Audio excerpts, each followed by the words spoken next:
So, hi everybody. I'm Carol Kauffman, and I'm here with Dick Schwartz, and am delighted. We're going to be talking for about a half hour with Dick. And what would be good for you to know is that Dick did a webinar with us last week. And if you go to the instituteofcoaching.org homepage, and you'll see, I think it's called Coaching from the Inside Out. But it's our most recent webinar. So if you haven't seen that, I really suggest you watch it. It's about an hour and a half with Dick and Margaret Moore. It includes a general exercise that we may do today, and it includes an extremely beautiful actual coaching session with Margaret Moore.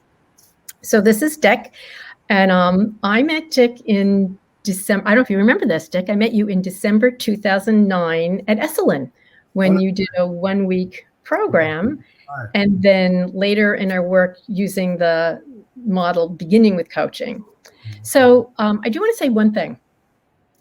I know many frameworks of coaching and psychology. And if someone said to me, Carol, you can use one model of everything you know, you can use one model from now on for the rest of your life, the model I would pick is this model.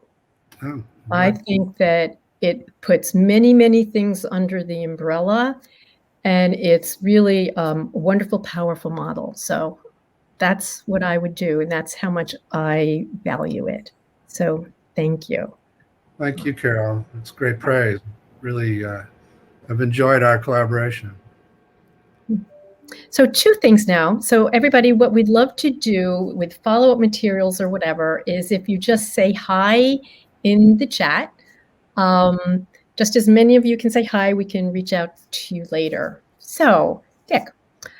So guys, you probably know that Dick was a family therapist in the past, and this model evolved out of that. So for those of you who haven't heard it before, Dick, why don't you share 5 minutes or so to just describe the heart of the model for people? Okay, yeah. So about 40 years ago now, I started hearing from clients about what they called parts of them that were driving them crazy. And they would talk not only about the parts individually, like there's the critic, and then there's the binging part, and so on. But they would talk about how they related to each other inside themselves. And this sort of back in those early 80s, I didn't know from parts, and the degree to which they were talking about them as autonomous scared me, because I thought maybe these people are sicker than I thought. But then as I stayed curious and I noticed I've got them too, and I got, I've started to explore more and more from a family therapy point of view, how they related inside. And is there a way we can change them or change that inner relationship? And the beginning, I was doing it in a very heavy-handed way, which is the way many psychotherapies still do it, which is to fight with the parts and try to control them. And then I learned from a client who cut herself the folly in that, and how actually trying to learn about why they're doing what they're doing and what forced them into the role they're in is a much better way to go. And so after years and years of doing that, I can now conclude pretty safely that everybody has these parts. What we call thinking is usually the way they interact inside, and that there aren't any bad ones. I have a book coming out in July called No Bad Parts, which sounds true. And that amazed me, because even parts that have done heinous things, as you get curious about them and learn about their secret history, you learn that they were forced into these roles, and they carry these, what I call burdens, which are extreme beliefs and emotions that drive the way they operate, just like a virus might, like the coronavirus. And that they aren't what they seem. They're not the role they're forced into. which again was a direct translation from family therapy, because family therapy's big insight was you can't take a kid out of their family and expect them to change without understanding the role the kid is in the family and all the dynamics that are keeping the kid in that behavior. Same turns out to be true with these parts. So basic assumption is that everybody's a multiple personality in that sense, that we're born with them. It's the nature of the mind to be subdivided this way, and they're all valuable, but they're forced out of their naturally valuable states by trauma, by attachment injuries, into roles that can be quite extreme and can be quite destructive.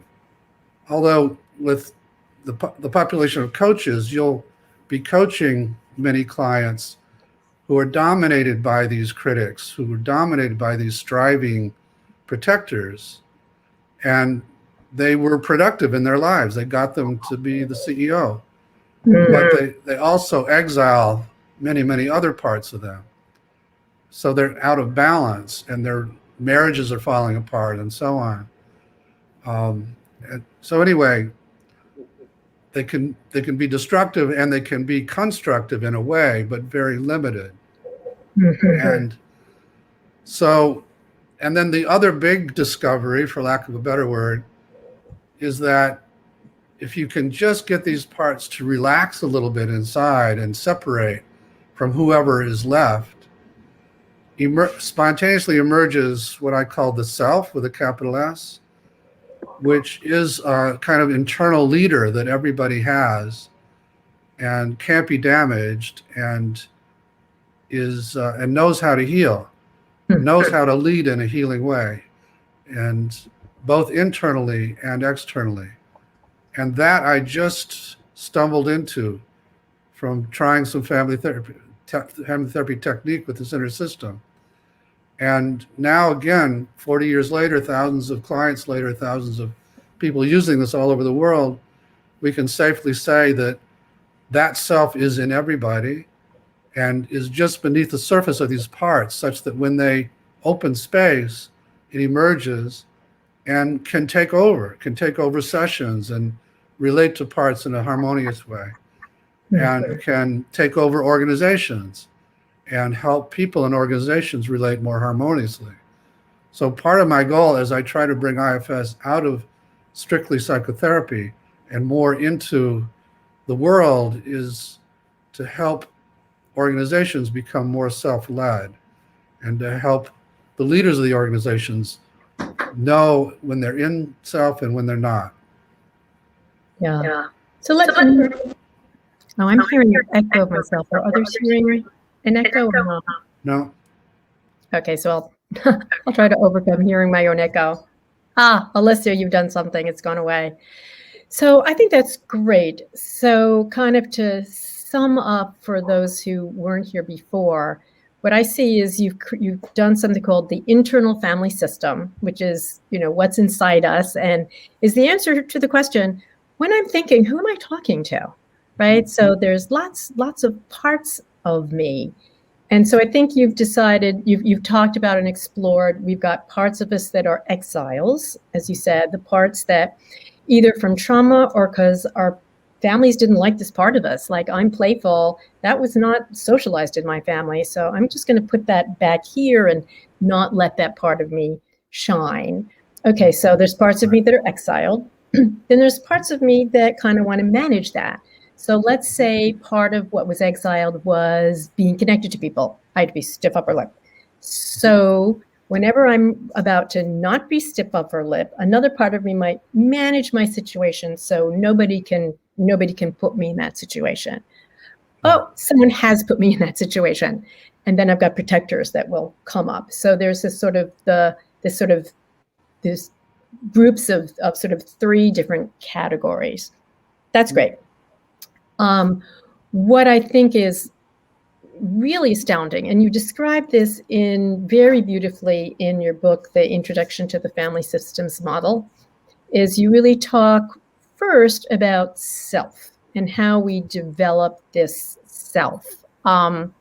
I'm wondering if you could talk a little bit more about that, because one way I see it, so Dick, people don't think of you this way, but to me, you are a radical positive psychologist and a radical coaching psychologist. I think in the book Coactive Coaching, Karen Kinsey House and Henry talk about we are creative, resourceful, and whole. Mm-hmm. And you really, like everything you do, it's very clear that that's your belief. So Mm-hmm. could you talk a bit more about that? And then I'd like to ask you about the 8 C's.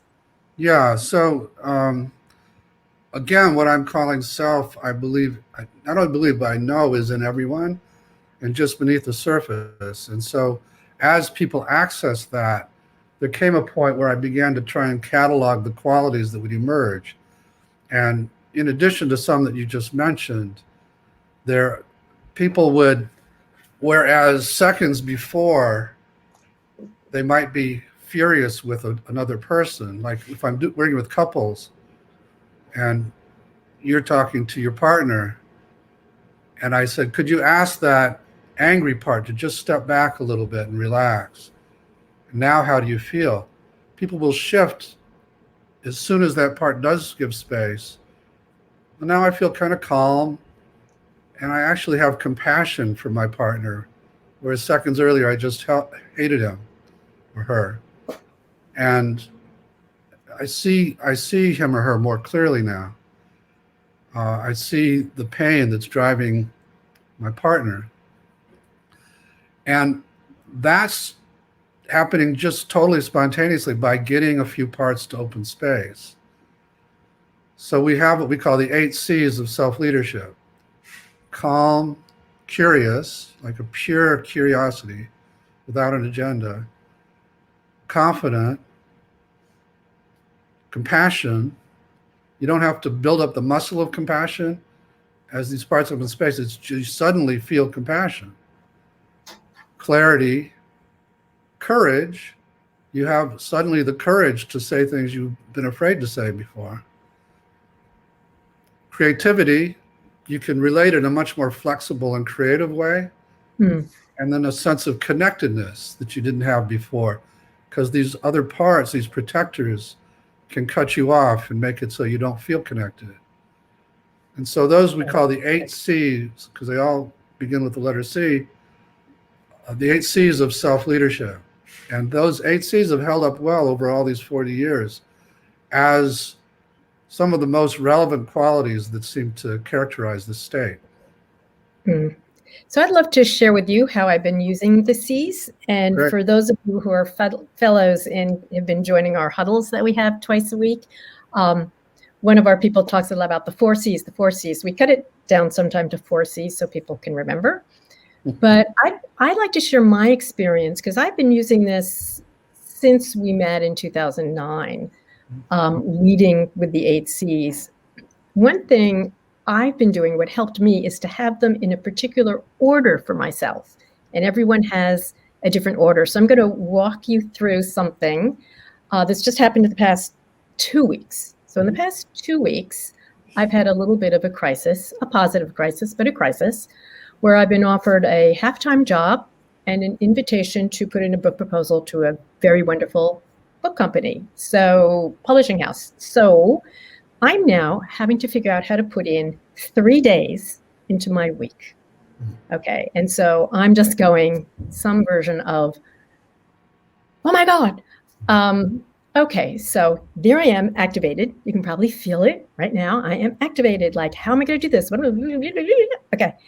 My order of 8 C's. Number 1, actually, I'll spell them out and then go through. So for me, my go-to is calm. If I'm calm, I can be clear. Clear unlocks curious. For me, then compassionate. So calm, clear, compassionate, and curious. So I can be confident, courageous, creative, and connected. So for me, each one, and that may not work for a lot of other people, but for me it works. So calm is, OMG, this is too much. So calm is downshift. Breathe. Okay, then the intellectual confetti can go to the ground and I can be clear. then I can start being compassionate to myself rather than, how did you do that? It's like, wait a minute, this is going to be okay. Don't forget to take care of yourself. Okay, so now I'm calm, clear, compassionate. Then I can start being curious, like, wow, all this is great. Let me start exploring how this could be possible. And, why don't I talk to other people and get more questions? Okay, so now I'm calm, clear, compassionate, and curious, or at least more so. Mhm. And then creative, there's lots of ways to do this. Confident, yeah, I can. Courageous, I'm going to have to make some hard decisions here. And then connected, because from my past, I tend to be untrusting. So it's like I'm super trusting, like until I'm not. And so the connected is wait, the vigilance, I can let the vigilance, like, am I going to be taken advantage for this? And I better get a lawyer. It's like, calm down. So then my exiles, right? Like, I'm scared, I want to run. It's like, okay. My managers, like, you don't want to do a lot of change. Just settle out, like, keep your life calm. Don't do that, and then my protectors are like, who's going to take advantage of you? And so this is how I will literally, and I have to do this multiple times because I'm sure you can feel the energy, like I go down, then it goes back up and then down. And so that's how I've been using it and using that with my clients. Also, how can you're activated, how can you step into the 4 C's that are most powerful for you? And it's been great. You've changed my life. I love that, Carol. As you were talking, I was thinking about how I do it. And I think often I start with curiosity, because if I can get away from the judgment and just get open and curious, that calms me down. And then from the curiosity, what I learn about the person brings compassion. But I think, probably people do it in different orders, but it's a fascinating thing you just went through. I also would have to say that, and this is some of what we teach in our trainings, that there's an embodied sense of self. So that when I have those C words, or at least some of them, I feel very different in my body. And I can, like, if I'm in a triggering situation, I'll just notice, I notice I've got my familiar protectors in my forehead and my shoulders. And I'm just saying, just relax, just trust me. And immediately I'll feel my heart open up again, and I'll feel the calm coming in. And so, but it's very similar to what you're describing. Let me tell you another way I use this with clients and hear your feedback on it. So here's almost a similar situation. One of my clients, he's just been asked to be a CEO of a Fortune 30 company, and he really doesn't know if he wants to do it.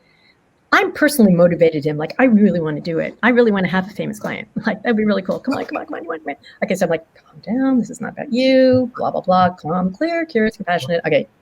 Right. Otherwise known as damn girl. Not your fight. So part of him wants the job. Part of him really doesn't want the job, and he really may not do it. So what I did with him is I said, so on a scale of 1 to 10, how much do you think you want the job? And then he said a 6. But I said, let's just have this part of you talk. Let's hand the mic to you, the part of you that wants this job. Just talk. And so he talks and talks, and then he starts editing. Well, I know that. And I'm going, no, just this part. And so talk. And then I say, okay, now the part of you that does not want to take this job, let's hear from that part. And then da. Then what I do, I'd love to hear your thoughts on this, is I said, okay, so we have this part and this part. Can these 2 parts just talk to each other? And so I have them just talk to each other and back away. And it's just amazing, because I want to take a side. Yeah, that's what we call depolarizing. And because you have these polar parts that are fighting with each other. And then the thing I might add to that is, you had one talk and then the other talk, but you could have self-interview each of them and make a connection. And so they feel self's presence. And because we do this also with really, really scarily polarized parts who need to have this sense of there's somebody else there. And then when you bring them together, you could have yourself, Carol. No, I don't mean you as a facilitator, but if I was working with you, Yeah. I would say, Carol, I'd like you to kind of be the mediator as they talk to each other and make sure they're respectful and start the conversation by asking each if they have anything in common with the other. And so it's really taking conflict resolution work into the inner world and mediation. Yeah. Intermediation. So, guys, isn't Dick wonderful? But you probably already knew that. So here's the thing. If you're interested in more information about this, there's two things you can do. One is you can go to the IFS, Internal Family System, IFS-institute.com. So that's one. The other one is, I think, Dick, it's just ending now, but it's still open. There's something called the Online Circle Year Subscription. Can you tell us a little bit about that? Yeah. So every month for a year, you get some videos of me giving a lecture like this and showing video examples, and a couple of my lead trainers also, and then a lot of other, materials to study on your own. And like I said, it's a year sign up. And I think they might have just closed the window to it, but I think if you applied, they would still probably let you in. Just say Dick sent you. Just say me. Tell them I told you. Tell them to. But thanks, Carol. Thanks for mentioning this. It's great. So guys, I took just a year of the level 1 leadership IFS. It's really wonderful. So the other thing is, if you're truly interested in this, go to ifs-institute.com and really explore it. The other thing is, after you're listening and you're going, gosh, I'd like an IFS coach or an IFS therapist.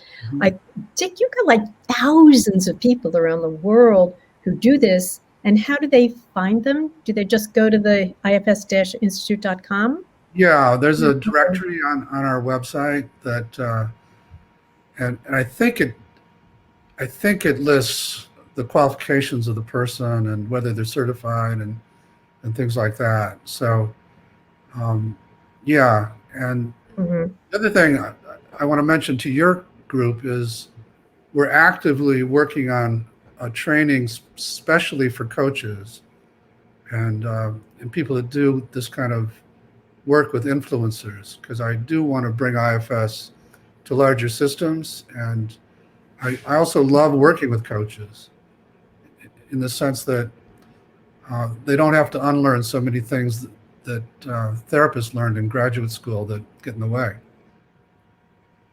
Yeah, and when I work with a leader, right now, I'm very privileged to probably work with about 4 gigantic leaders, CEOs, and a number of C-level people.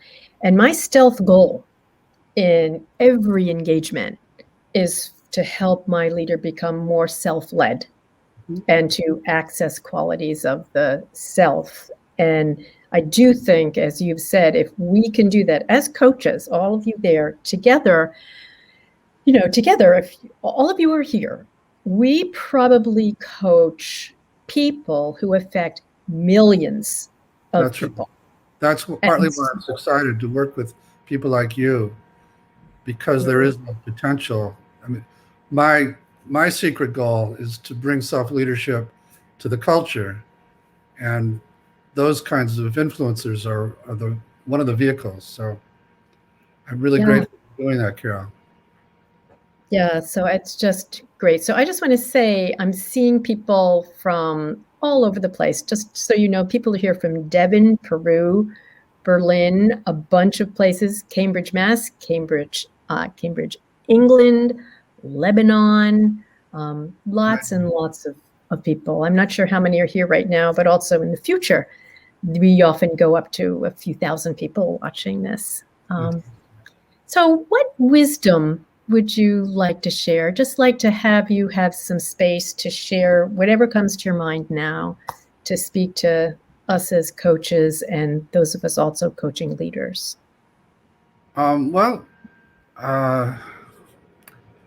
I probably don't need to say this, but the work you're doing is, like you just said, Carol, incredibly important. And not only are you helping your client individually, but your client is going to influence many, many other people. And our country, our world desperately needs more self-leadership right now. And so I'm trying to balance, because I'm old now, I'm 71. Hearing that inside myself, but also working with the part of me that's so passionate to give space to other parts and have more balance in my life. And so we want to do that too with the people we coach, so that the part that got them so much success doesn't drown out all the parts that want to have other things in life. So now let me share another exercise. This was really developed by two of our fellows, David Noble, who launched the first internet bank and is now a coach, and Douglas Chu, who is the head of strategy at MetLife and now is a coach. One of the things they do a lot is when they're working with someone, they'll say, okay, before we get started, let's assess how you are on the 4C. So with calm, on a scale of 1 to 10, how calm are you? And they'll have them assess them. How curious, compassionate, whatever their top 4 are. And then they'll say, okay, so let's go back and see how can you go from a 4 to a 6 on being calm right now. And then we'll be, okay, so now you're at a board meeting and stress is coming at you. On a scale of 1 to 10, what will your calm be? And so literally coaching them through whichever their 4 C's, but the whole idea of on a scale of 1 to 10, how calm are you? I'm a 4. What are you doing right that you're a 4 and not a 3? What could you do now to bring yourself from a 4 to a 4.5? And they do that often in the beginning of their sessions, and a lot. And it's just another example, because one thing that's great is for you all here to take from this. Dick is so uncontrolling. Maybe he actually lives in self, like that doesn't need to control. I don't know. Could be. Most of And so if you guys use this in creative ways, one thing I'm doing now is, some of my people, let's face it, they don't have time for me. They're running a gigantic organization. So what I can do sometimes, I'll just text them. So how curious you're being today? What's your compassion like today? And just sort of once a week, send them kind of a self trigger. So that's one thing that I do. Yeah, I like that a lot. And in addition to asking that question of what can you do to get higher on the scale, you might even say, can you find the part that's keeping you from getting higher on the scale? And see what it would need from you. See what it would need from you to loosen its grip a little bit and relax. And how can we help it trust that it's okay to let you get higher on the scale? That's lovely. Just say that again. I think if we all could do that, that's lovely. Let's really hear you say that again. Okay, I'll try to remember. You don't have to repeat it word for word, hon. Just that, I love the idea of the scale. So just notice where you are in these qualities right now. And in addition to what you just said, can you find the part that's keeping you lower on the scale? And see what it needs to trust you more. See what it needs from you to give you a little more space right now and let you get higher on that scale. And if it's really not up for that, then we need to get to know it and do some work with it, something like that. That's beautiful. So one thing we didn't get to do today is to have you take everyone through this exercise where you get to know a protector. So everyone, listen to the webinar that's on our homepage with Dick. In it, about 25 minutes in or so, he does an exercise. And I strongly suggest that you do that. Maybe, Dick, we could have you come back even just for 15 minutes sometime to do that exercise and to sort of capture it. Yeah, happy to do that, Carol. I love the collaboration with IOC, so anytime. So wonderful. I see that we're at 30 minutes. So thank you, Dick, so much. Thank you all for being here with us. If you're not a member, please join us. And just thank you. So Dick, we'll really take your wisdom with us. Thank you. Very welcome. Always great to see you.